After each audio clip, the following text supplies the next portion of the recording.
Pinangunahan ni Pangulong Aquino ang ika-118 anibersaryo ng Philippine Navy at commissioning ng mga bagong barko sa Tarlac City. Kasunod nito, nagpaabot naman ng pasasalamat at papuri ang Pangulo sa naging magandang performance ng Philippine Navy sa ilalim ng kanyang pamumuno. Si Sweden Velado sa detalye.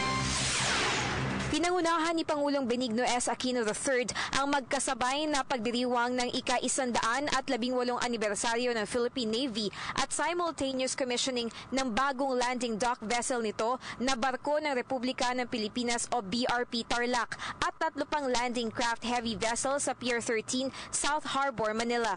Ngayong makalipas ang halos 6 na taon, kayo na siguro mismo makakapagsabi. Nabigyan lakas na natin ang inyong hanay, pinasaglan natin ang inyong surface fleet, kumanda na ang ating air arm, binubuhay na natin ang ating anti-submarine capability. At ang lahat ng ito, nagagamit na natin sa national security operations. Di po ba noon, napipilitan na kayong idaan ang misyon sa tapang at abilidad?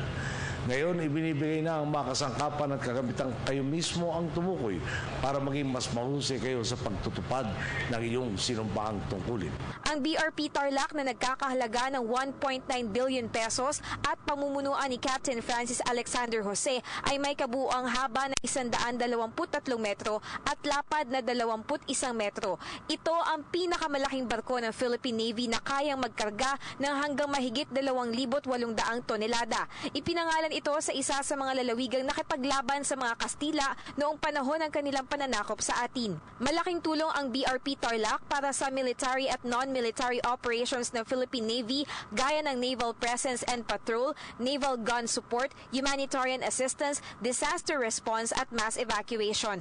Ang 3 landing craft heavy vessels naman na pinangalan ng BRP Waray na tumutukoy sa mga kababayan nating nasalanta ng Super Typhoon Yolanda ay pamumunuan ni Lieutenant Commander Jeffrey Magbanwa.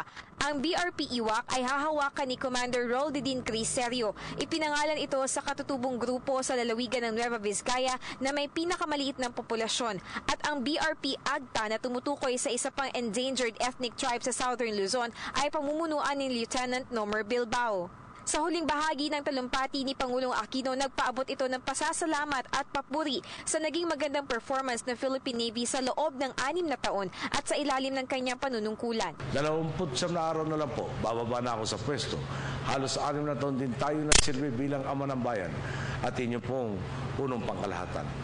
Hanggang sa mahuling araw ko, talagang hindi ko malilimutan ang panahong ito kung saan tumindig ang sandatahang lakas ng Pilipinas at nagpamalas ng di matatawarang serbisyo at malasakit sa kapwa at bayan.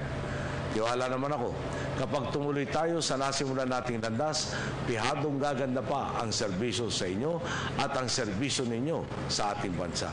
Sa inyong lahat, isang napakalaking karangalan ang pamunuan kayo. Isang karangalang magsilbi ng tapat at totoo sa ating dakilang lahi, ang sambayanang Pilipino. Para sa Telebisyon ng Bayan, ako si Sweden Velado.